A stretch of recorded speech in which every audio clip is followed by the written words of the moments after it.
ምዕራፍ ላይ ትገኛለች። በመሆኑም የብሔራዊ ምርጫ ቦርድ አዳዲስ ምርጫ ሂደቶች እያከናወነ ይገኛል። ዛሬ በቪዲዮአችን የምናያቸው እጅግ ወሳኝና አንገብጋቢ ነጥቦች ስላሉን አብራችሁን ቆዩ ማለት እንወዳለን። አንደኛ፣ የኢትዮጵያ ብሔራዊ ምርጫ ቦርድ አመራረጥና ድምፅ አሰጣጥ ሂደቱ ምን ይመስላል? ሁለተኛ፣ ገዢ ፓርቲ ብልጽግና በዚህ ምርጫ ቢሸነፍ የስልጣን ሽግግር እንዴት ይካሄዳል? ህጉስ ምን ይመስላል? ሶስተኛ፣ ዋና ዋና ተፎካካሪ ፓርቲ መሪዎች እና ይዘውት የመጡት ዝርዝር አጀንዳ ምን ይመስላል? ምን ይዟል? በውስጡስ ምንድን ነው? አራተኛ፣ ከፍተኛ ድምፅ ሊያገኙ የሚችሉ የትኞቹ ናቸው የሚለውም በዚህ ዙሪያ የምናወራ ይሆናል። ዛሬ እንግዲህ አብራችሁን ቆዩ። አሁንም በድጋሚ ምልክታችን ነው። ለመሆኑ ይህን ትልቅ አገራዊ ምርጫ የሚያስፈጽመው የኢትዮጵያ ምርጫ ቦርድ እንዴት ነው የሚመርጠው? አሰራሩ ምን ይመስላል የሚለውም አሁን በድጋሚ የምናየው ይሆናል። መጀመሪያ እንግዲህ የእጩዎች ጥቆማ፣ የህዝብ ተሳትፎ በመጀመሪያ ደረጃ ከማንኛውም ፖለቲካ ፓርቲ አባላት ነፃ የሆኑ በእውቀታቸው በስነ ምግባራቸውና በታማኝነታቸው የተመሰከረላቸው ምሁራን፣ የህግ ባለሙያዎች በሲቪል ማህበረሰብና በህዝቡ ጥቆማ አማካኝነት ለእጩ ይቀርባሉ ማለት ነው።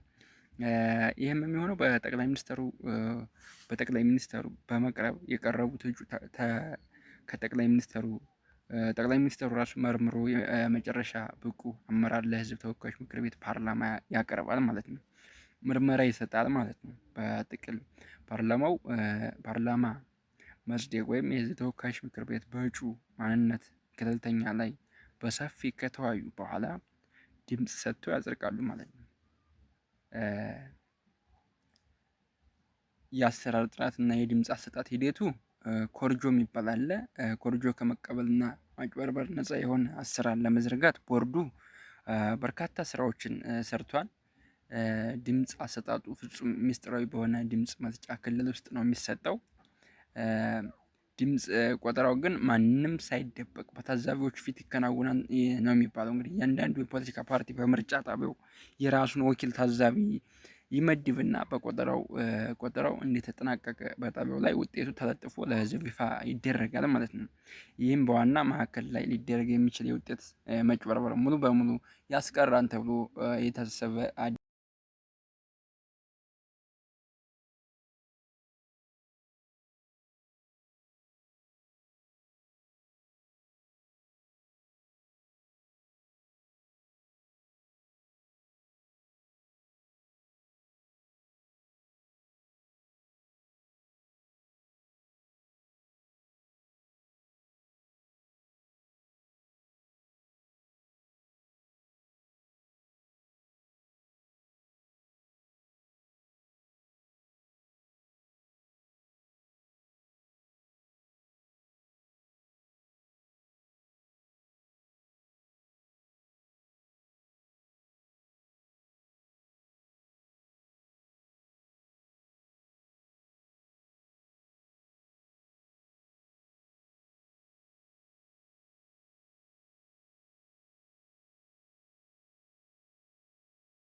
ኦኬ ጋይስ ሰላም ናችሁ? እንዴት ናችሁ?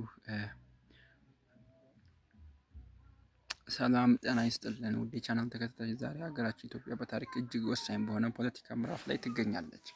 በመሆኑም የብሔራዊ ምርጫ ቦርድ አዳዲስ ምርጫ ሂደቶች እያከናወነ ይገኛል። ዛሬ በቪዲዮአችን የምናያቸው እጅግ ወሳኝና አንገብጋቢ ነጥቦች ስላሉን አብራችሁን ቆዩ ማለት እንወዳለን። አንደኛ፣ የኢትዮጵያ ብሔራዊ ምርጫ ቦርድ አመራረጥና ድምፅ አሰጣጥ ሂደቱ ምን ይመስላል? ሁለተኛ፣ ገዢ ፓርቲ ብልጽግና በዚህ ምርጫ ቢሸነፍ የስልጣን ሽግግር እንዴት ይካሄዳል? ህጉስ ምን ይመስላል? ሶስተኛ፣ ዋና ዋና ተፎካካሪ ፓርቲ መሪዎች እና ይዘውት የመጡት ዝርዝር አጀንዳ ምን ይመስላል? ምን ይዟል? በውስጡስ ምንድን ነው? አራተኛ፣ ከፍተኛ ድምፅ ሊያገኙ የሚችሉ የትኞቹ ናቸው የሚለውም በዚህ ዙሪያ የምናወራ ይሆናል። ዛሬ እንግዲህ አብራችሁን ቆዩ። አሁንም በድጋሚ ምልክታችን ነው። ለመሆኑ ይህን ትልቅ አገራዊ ምርጫ የሚያስፈጽመው የኢትዮጵያ ምርጫ ቦርድ እንዴት ነው የሚመርጠው? አሰራሩ ምን ይመስላል የሚለውም አሁን በድጋሚ የምናየው ይሆናል።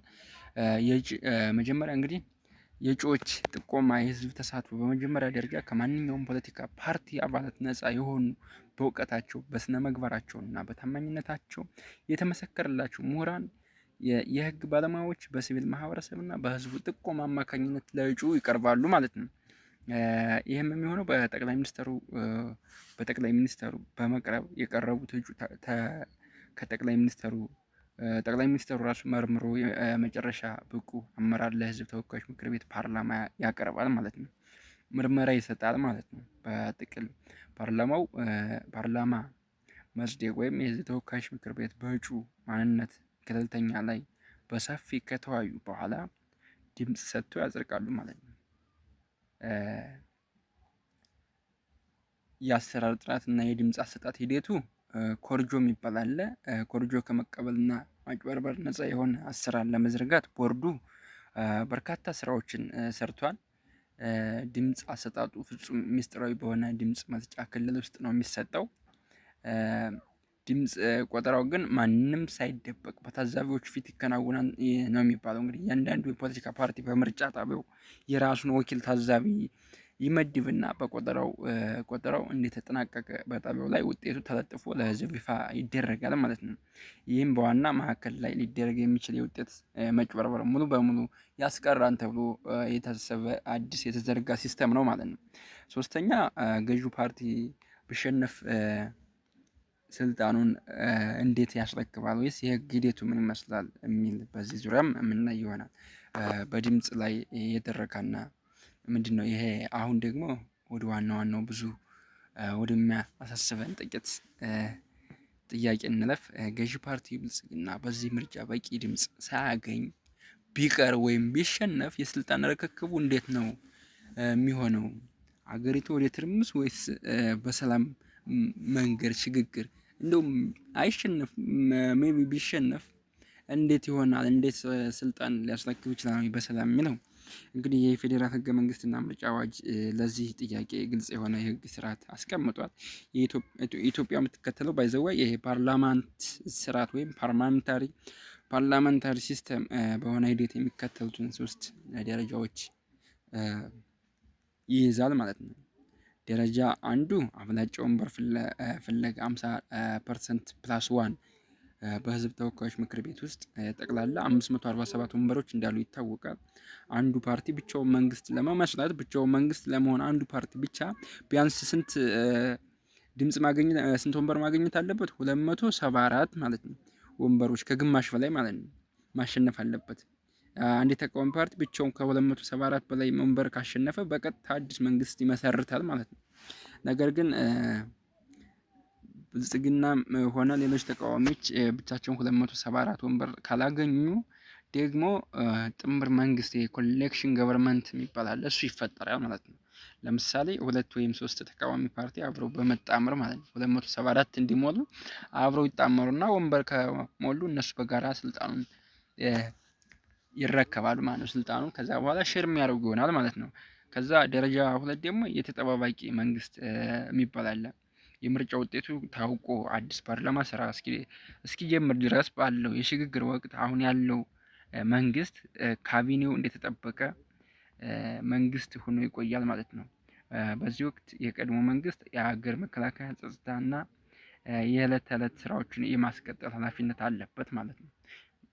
እስከ መቼ? ያኛው አዲስ የተመረጠው መንግስት የራሱን ፓርላመንታሪ ሲስተም እስከሚዘረጋ ድረስ ማለት ነው። ነገር ግን አዳዲስ እና ዋና ዋና አዋጆች ማውጣት አይችልም። ትላልቅ ዓለም አቀፍ ስምምነቶች መፈረም ወይም ከፍተኛ የመንግስት ሹመት መስጠት አይችልም። ቢኮዝ ኦልሬዲ ስላለቀቀ ማለት ነው። ቴምፖራሪ ገቨርንመንት ይሆናል ማለት ነው። ያኛው እንትን እስከሚል ማለት ነው። ከዛ በሶስተኛ ደረጃ ደግሞ የመጨረሻ የስልጣን ርክክብ አለ። በፓርላማ አዲስ የተመረጡ ፓርላማ ለመጀመሪያ ጊዜ ስብሰባውን በሚያደርጉበት ዕለት የቀድሞው ጠቅላይ ሚኒስትር ስልጣናቸውን በይፋ የሚያስረክቡ ይሆናል ማለት ነው። ግን የሚያስረክቡ አይመስለኝም። እሱ ሌላ ጉዳይ ነው። አዲስ አሸናፊ ፓርቲ ወይም ጥምርት ከራሱ መሀል አዲስ ጠቅላይ ሚኒስትር ይሰይማል። ከዛ በኋላ አዲስ ጠቅላይ ሚኒስትር የራሱን የካቢኔ ሚኒስትሮች፣ የመከላከያ፣ የውጭ ጉዳይ፣ የገንዘብ ሚኒስትር፣ የትምህርት ሚኒስትር፣ የጦር ኃይሎች ጠቅላይ አዛዥነት ምናምን የተለያዩ ባለስልጣናትን ይሾማል ማለት ነው። የሀገሪቱን ይፋ ማህተም ለአዲሱ መሪ ያስተላልፋል። በቃ ይሄኛው መንግስት ማህተሙ ለዛኛው ለአሸናፊው ፓርቲ ይሰጣል ማለት ነው። ይህ ስርዓት በህግ የተቀመጠ በመሆኑ ገዢ ፓርቲ ቢሸነፍ ስልጣኑ በሰላማዊ መንገድ የማስረከብ የህገ መንግስት ግዴታ አለበት እንጂ ምንም አይነት ወደ ግጭት የሚገባበት መንገድ የለም ማለት ነው። ከዚህ ይሄን ሁሉ ከመጣን ማነው ተወዳዳሪው? ፓርቲዎቹ እነማን ናቸው ወደሚለው እንመጣለን። በአሁኑ ወቅት በአገሪቱ እንግዲህ 45 በላይ ፓርቲዎች ተመዝግበዋል ምርጫ ቦርድ ላይ። እነዚህም ብልጽግና፣ ኢዜማ፣ የኦሮሞ ፌዴራሊስት ኮንግረስ ኦፌኮ፣ አብን አማራ ብሔራዊ ንቅናቄ፣ ኢሃፓ፣ የኢትዮጵያ ህዝባዊ አብዮታዊ ፓርቲ፣ እናት ፓርቲ የመሳሰሉት ብዙ እነዚህ ዋና ዋናዎች ናቸው። በጣም እንቅስቃሴ እያደረጉ ያሉ ተቃዋሚዎች ፓርቲዎች ናቸው። እነዚህ እንግዲህ በዝርዝር ስናይ ይህ አንደኛ ብልጽግና ፓርቲ ነው። ፕሮስፐሪቲ ፓርቲ ይባላል። ይህ ፓርቲ በአሁኑ ወቅት ሀገሪቱን እየመራ ያለ ገዢ እንደሆነ ይታወቃል። የቀድሞ የኢህአዴግ ግንባር በማዋሃድ የተመሰረተ ሰፊ ሀገራዊ ፓርቲ ነው። ከእያንዳንዱ ክልል የተውጣጣ ፓርቲ ነው ተብሎ የሚታሰቡ ዋና ዋና መሪዎች ዶክተር አብይ አህመድ አለ፣ የፓርቲው ዋና ፕሬዝዳንት እና ጠቅላይ ሚኒስትር፣ አቶ አደም ፍራህ አለ፣ ምክትል ፕሬዝዳንት እና አቶ ተመስገን ጥሩነህ አለ፣ ምክትል ጠቅላይ ሚኒስትር። አጀንዳቸው የመደመር ፍልስፍና ማራመድ እና የግል ባለሀብት ተሳትፎ ማሳደግ ነው።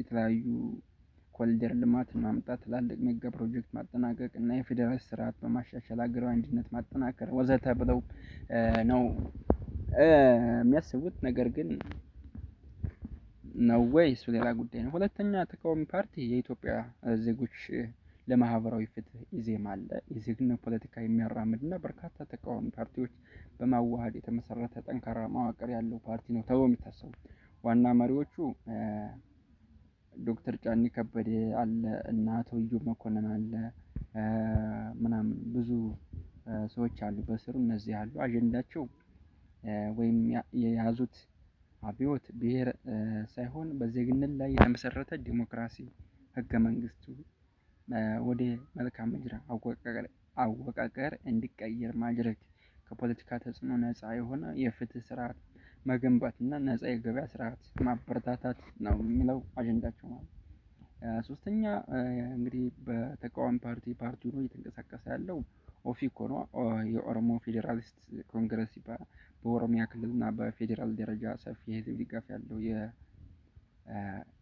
የእውነተኛ ፌዴራሊዝም እና የብሔር እኩልነት ተሟጋች የሆነ ፓርቲ ወይም ተሟጋች ነኝ ብሎ ራሱን ይሾማል። ዋና ዋና መሪዎቹ ፕሮፌሰር መራራ ጉዲና ይባላል አንደኛው የፓርቲው ሊቀመንበር፣ አቶ በቀለ ገርባ ምክትል ሊቀመንበር አለ እና አቶ ጀዋር መሐመድ ምናምን ያሉበት ፓርቲ ነው። አጀንዳው እውነተኛ ሁለገብ ብሔራዊ የብሔር ፌዴራሊዝም ስርዓት መተግበር፣ የአፋን ኦሮሞ ቋንቋ የፌዴራሊስት ቋንቋ እንዲሆን ማድረግ፣ አዲስ አበባ ፊንፊኔ በኦሮሚያ ክልል ውስጥ ያላት ልዩ ጥቅም በግልጽ እንዲቀመጥ ማድረግ እና ሁሉን አቀፍ ብሔራዊ ምክክር እንዲደረግ መታገል ነው።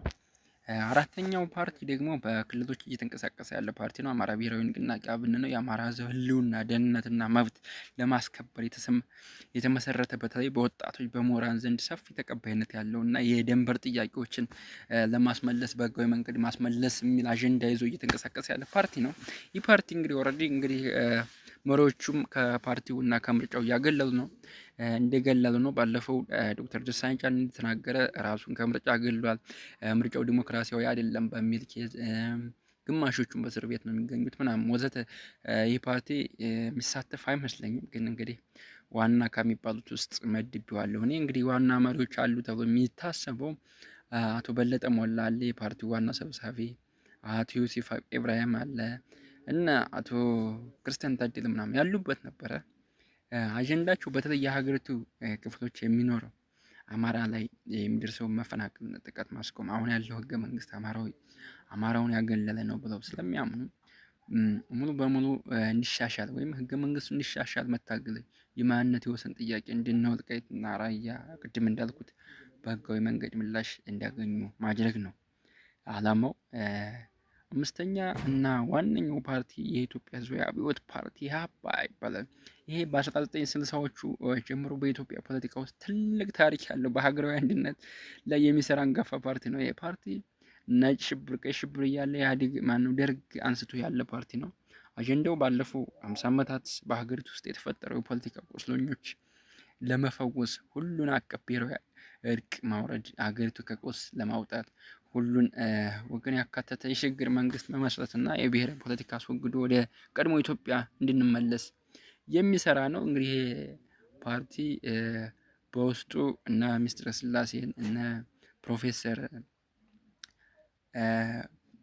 ፕሮፌሰሮች ምናምን አሉበት፣ እነ ዶክተር አበባው አሉበት፣ የመሳሰሉት አሉበት።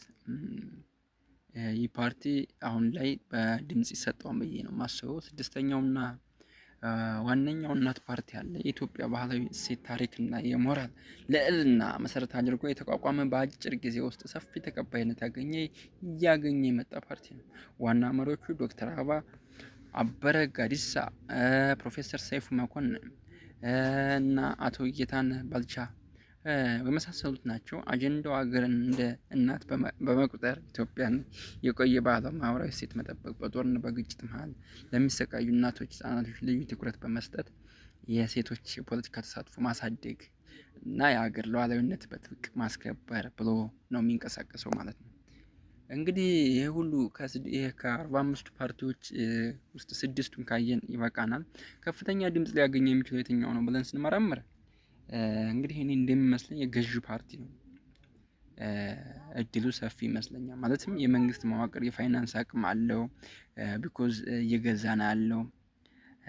የሚዲያ ተደራሽነት ስላለው በተለይ በገጠሩ አካባቢ ከፍተኛ ድምጽ